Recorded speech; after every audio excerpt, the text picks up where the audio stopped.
Hi guys, gana gyan deebitanii dhuftanii akkuma kanaan dura appilikeeshina viidiyoo garaagaraa daawwachuudhaan geemota garaagaraa daawwachuudhaan akkaataa maallaqa irratti hojjennee karaa PayPal'aatiin itti baafachuu dandeenyu appilikeeshina kaniin isin agarsiisaa ture.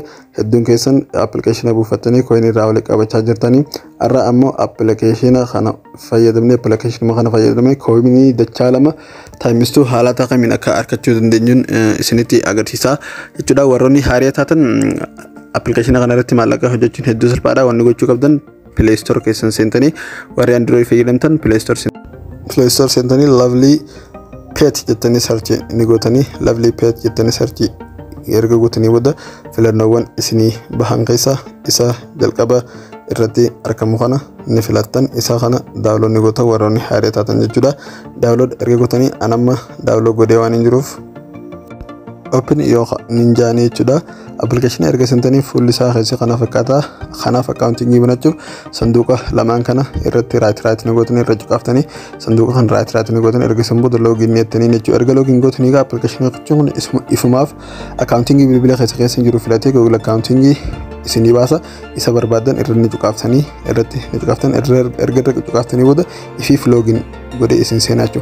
Kanaaf coin kuma takka bilisaan argachuudhaaf wanni gochuu qabdan invitation code khaninan amma asirratti ni qaban itti barreessuu danda'u qabdan khaninan full screen irra isiniif qaban jechuudha. Coin kuma takka osoo kan dalagin bilisaan argachuuf jechuudha. Kanaaf amma coin code kana itti barreessaa jechuudha. Code full screen irra argitan kana D4CZ6L jettanii itti barreessan. Erga kana itti barreessanii proceed jettanii jechuudha. Invitation code kana itti barreessan. Erga itti barreessanii booda kana you received 1000 coins yaa bifa kanaan coin kuma takka argachuu dandeessan jechuudha. Warri haaraa taatan kanaaf gara coin dachaa lama argachuu osoo hin dabrin jiru warri haaraa taatan wanni gochuu qabdan geem kana keessatti coin walitti qabatanii maallaqa hojjechuudhaaf jechaadha. Shariittuma tana nyaachiftanii rafistanii obaastanii wanta gootan jechuudha. Akkuma fuula screen irraa agartan kana mallattoolee libii kana yeroo cuqaaftan coin walitti qabatanii jechuudha. Food water play sleep head kana yeroo cuqaaftan yeroo sariitti kana rafistanii kaaftanii maal gochuudha jechuudha. Bifa kana jechuudha baay'ee salphaadha. Kanaaf amma gara akkamitti coin dachaa lama ittiin argachuu dandeenyu waliin ilaalla. Kunimmoo akkuma agartan coiniiwwan kana hundaan coin kuma sadii ol kaartii kana walitti qabee coin kanneen hunda kan agartan geemota taphachuudha ani jechuun khariin argadde isinis haalata kamiin akka gochuu dandeessan waliin ilaalla. Asitti kan agartu play time kan jettu kana kan jalqaba irratti argitan kana inni irratti ni cuqaaftan kan irratti erga cuqaaftan okay jettanii seentaniif permission kennuuf qabdan jechuudha. Amma coin dachaa argachuudhaaf geemni kun warroonni geema kana hojjetan guyyaa jimmataarraa hanga guyyaa aldaatti guyyoota sadiif boosting jiraachuudha. Dachaa lama taayimstuu coin nuuf khafalanii jechuudha. Guyyaa jimmataarraa hanga aldaa jechuudha. Kanaaf guyyaa jimmataarraa hanga aldaa application haaraa buufnu hundarratti coin dachaa argannaa jechuudha. Application haaraa buufnu hundura coin dachaa arganna. Kunimmoo akkuma agartan as keessa yeroo seenaa geemota hedduu takkaa jira. Amma my apps khayyu kana raayyoon cuqaasee kunuunji geemotanan qabadee irraa coin argadee jiru. Kunimmoo my asiti khayyu kana irraa coin kuma 5 argadee jiraachuudha. Classic solitaire kana irraa coin kuma takka ganaa kuma takkaa fi naafa. Kanaaf haalli nuti hojjetu daqiiqaa isin geema kana taphattan irratti kan isiniif fayyadu jechuudha. Amma geema tokkoffaa kana irra yoo filattan color water jaa daqiiqaa takka irra coin 18 isin kafalan jechuudha. Times 2 one test times kun akkuma agartan times 2 jira daqiiqaa takka irra coin 18 walii gala total isaa coin kuma takkaa fi 122 jechuudha.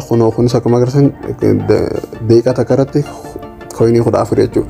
Walii gala 900 kun akkuma agartan geema kana boostanii ila guyyoota boosting jiru kanaaf yoo taphattan coin dachaa argachuu dandeessan jechuudha.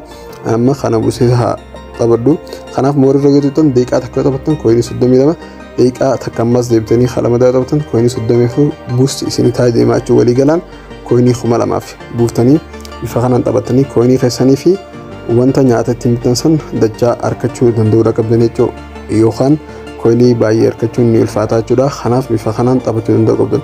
Play irratti application filatan keessaa yeroo cuqaaftan ifiifuu Play Store isin naqee download akka godhattan isin gargaara jechuudha. Erga download godhattanii geem kana daqiiqaa isin taphattan irra coin isinii khafala liyyiti bifa kanaan coin baay'ee walitti qabadha yookaan walitti qabachuun ni ulfaata jechuudha.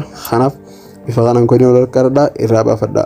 Soga bifa kanaan coin baay'ee argachuu ni dandeessanii coin dachaa lama argachuu ni dandeessanii yeroo خما ديدم جيسن خرا بايبالات مالا خسن إرا بافجور إذن ديسني حالة تقيمنا كبابنو وخنا ولين إلا لطا غافي وقبطن كومنتي يالا تدروب غورادا ورني فيديو يروجك القبالالين حالة تقيمنا ستيبي غوتو أكاونتينجي بناتاني جيما خنا جلق أبو دندس channel خنا جوين غوتاني فيديو غوتو أشرا هلالو ندندسن جدا